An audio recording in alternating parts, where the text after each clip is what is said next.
15 տարի արդեն ծառայում եմ Հայոց բանակում, ծառայությունս Վեհապար Հայրապետի օրհնությամբ մեկնարկել է Եղնիկներ կոչվող լեգենդար զորամասում 38-862, այնտեղ 2 տարի ծառայելուց հետո ծառայությունս բերել եմ Վազգեն Սարգսյանի անվան ռազմական համալսարանում իբրև գնդերեց, դրանից հետո Քարվաճարի բրիգադում եմ ծառայել, որից հետո 54-574 Նուբարաշենի զինավանում եւ հետո ծառայությունը շարունակել եմ ռազմական ոստիկանության վարչության տարածքում։ Շատ լավ ծառայություն եմ ունեցել ռազմական ոստիկանությունում, շատ լավ փոխհամագործակցություն է եղել։ Մենք բազմաթիվ միջոցառումներ ենք այնտեղ իրականացրել, գրեթե հայ եկեղեցու բոլոր տաղավարտոնները փոխհամաձայնությամբ այնտեղ տոնախմբել ենք թե Սուրբ Ծննդյան Ջրորդնյա տոնը եւ թե Սուրբ Զատկի տոնը, պայծառակերպության, խաղողորնեքի, Աստվածամոր վերափոխման եւ բոլոր տոնները այնտեղ հանդիսավորապես ոչ միայն վարչությունում, այլ նաեւ բոլոր բաժիններում տոնախմբել ենք։ Ես իսկապես ինձ համար հոգեհարազատ զորամաս է եւ այն զորամասերը, որտեղ ես իմ ծառայությունը բերել եմ, հոգեհարազատ է եւ շնորհակալ եմ իրենց նաեւ այդ համագործակցության եւ այն լավ պտուղների համար, որոնք որ մեր ծառայության ընթացքում մենք տվել ենք։ Իսկ ինչ վերաբերում է այսօրվա միջադեպին, որ տեղի է ունենում, անշուշտ ցավալի է,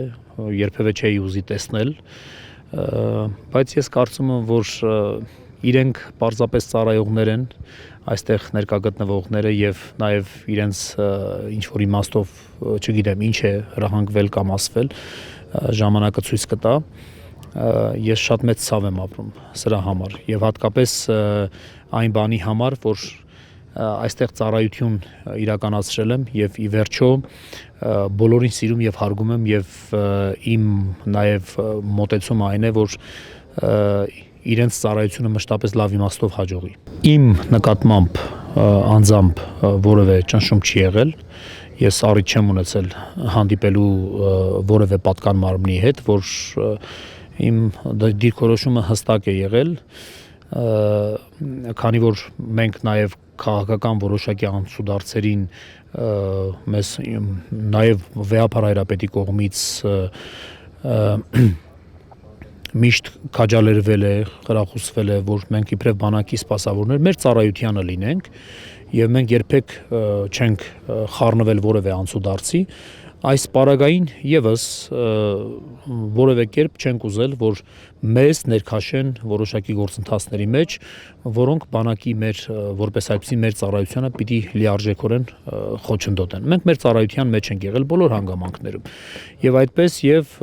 մեզ միշտ օրհնություն տվել են եւ ասել են, որ ծառայեք զինվորին, ծառայեք հայ զինվորին, հայ սպային, հրամանատարին, բանակին եւ անշուշտ մենք մեր ծառայության ակունքներում ենք եղել միշտ։ Ես շատ մեծ ցավ եմ ապրում նման ելքի համար, անկեղծորեն ցավ եմ ապրում, որովհետեւ երբեք չէի ուզի տեսնել այսպիսի իրավիճակ։ Ցավ եմ ապրում, որ անմիջական առումով հոգեվորականները որպես այդպիսին չպիտի մասնակցություն ունենան զինվորի կյանքում, մենք բազմաթիվ միջոցառումներ ենք իրականացնում եւ այդ միջոցառումները ցավի սիրտ այսօր չգիտեմ ինչպես պիտի կատարվեն, ամեն դեպքում մեզ համար ցավ է այնտեղ ոչ թե մեր անձնական ներկայության առումով եմ ասում, այլ այնտեղ հոգեվորականներ չտեսնել։ Հուսամ, որ սթափեցնող կլինի այնուամենայնիվ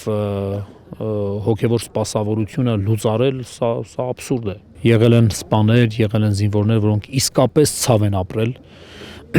զանգել են, արտահայտել են եւ այդ ցավը ապրել են, շատ են եղել եւ կլինեն, անշուշտ կլինեն այդպիսիք բոլոր գնդերեսների պարագային էլ իրենք գնդերեսները սիրված են եղել զորամասերում, հարգված են եղել, վստահելի մարդիկ են եղել զինվորի համար, հրամանատարի համար, բայց որքանով կկարողանան արտահայտվել հասկանալով նաեւ իրենց ծառայությունը, դժվարանում եմ ասել։ Իսկ գնդերեսներից քանի հոգի է, որ համադրվել են այդ սպառնալիքներին եւ հիմա այնտեղ։ Ճիշտ ասած, հստակ թվականակի չեմ տիրապետում, երևի թե դա լավագույնս կիմանա հոգեվոր առաջնորդը, 30 եւ ավել հստակ դարձյալ թիվը չեմ կարող ասել, մինչեւ 40-ին մոտ հասնող։